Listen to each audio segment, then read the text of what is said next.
Venezuela, a country blessed with the largest proven oil reserves on the planet, has become the center of one of the most controversial geopolitical battles of our time.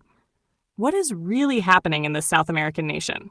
Is it truly about democracy and human rights? Or is there a deeper struggle for resources and power? Today, we dive into the untold story of Venezuela, the United States, and the global fight for sovereignty.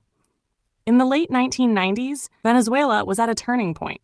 Hugo Chavez rose to power, promising to free the nation from foreign exploitation and redirect the wealth of its vast oil reserves back to the people. Under his government, the state nationalized the oil industry, increased social programs, reduced poverty, and improved access to healthcare and education.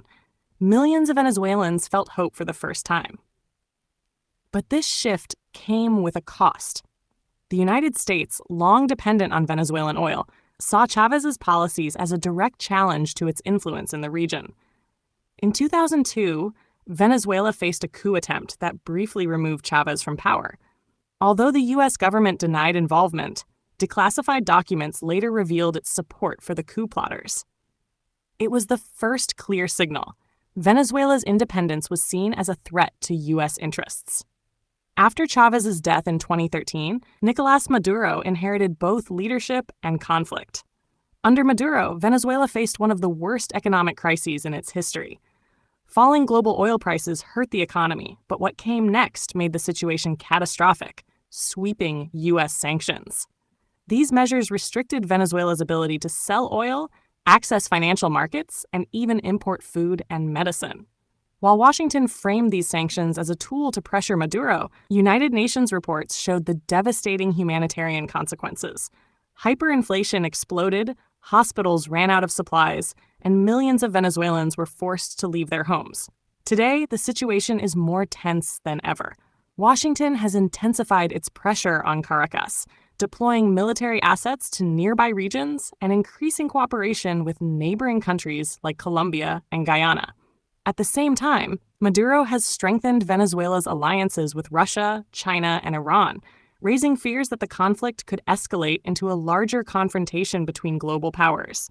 There are rising concerns that a direct military clash between the U.S. and Venezuela could become inevitable if diplomacy fails. Supporters of U.S. policies argue they are defending democracy, but reality is far more complex.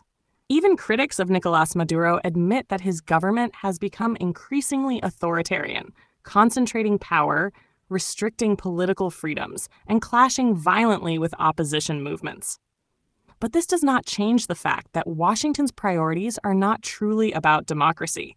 They are about control over Venezuela's immense oil reserves and strategic influence in South America.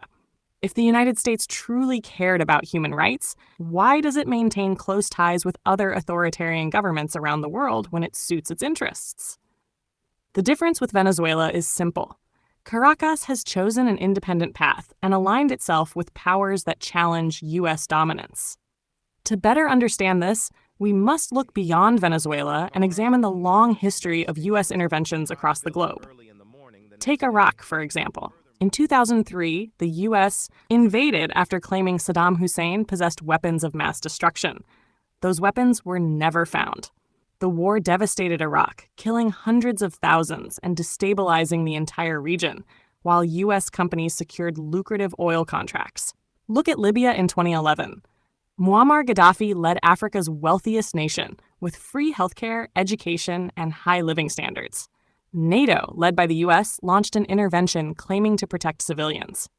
Gaddafi was killed, but Libya was left in chaos, divided between militias and human trafficking networks. Today, it remains a failed state.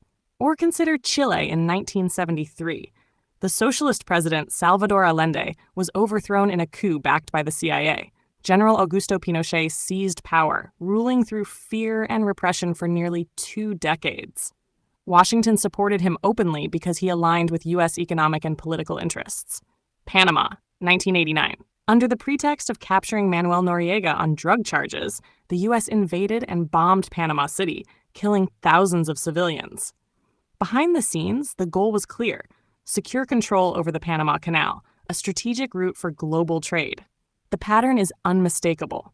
First, demonize the leadership, then destabilize the economy through sanctions, support opposition groups, finally justify intervention under the banners of democracy and human rights. Venezuela fits perfectly into this long history. In 2019, the U.S. recognized opposition leader Juan Guaido as Venezuela's legitimate president, bypassing elections and the Venezuelan constitution.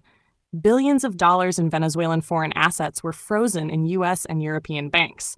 These resources could have been used to buy food, medicine, and essential supplies for Venezuelan families, yet they remain locked away. Meanwhile, the human cost keeps growing. More than 7 million Venezuelans have fled the country, making it one of the largest migration crises in modern history. Inside Venezuela, shortages of food and medicine persist, while sanctions continue to strangle the economy. Families are separated, children go hungry, hospitals face collapse. Yet, the official narrative still blames only internal politics, ignoring the impact of economic warfare. And now, tensions are rising dangerously. U.S. officials openly discuss the possibility of all options on the table, while Venezuela has increased military drills and fortified its borders. The presence of Russian advisors and Iranian technology inside Venezuela only deepens the confrontation, setting the stage for a geopolitical flashpoint that could destabilize the entire region. This raises a critical question. Who decides the fate of a nation? Its people, through their own choices and struggles, or foreign powers pursuing strategic and economic interests. The United Nations Charter is clear. Every country has the right to self-determination and sovereignty. But history shows us that these principles are often ignored when natural resources are at stake. Venezuela is not just about Venezuela. It's about a global system where power is concentrated in a few hands. It's about who controls oil, finance, and influence. It's about whether the world will remain unipolar, dominated by one superpower, or become multipolar, where nations decide their own futures. From Iraq to Libya, from Chile to Panama, we've seen what happens when foreign intervention reshapes entire nations. And now, Venezuela is at the center of that same storm. For the people of Venezuela, this is not just politics, it's survival. And for the rest of the world, it's a reminder that sovereignty is fragile and freedom is not guaranteed.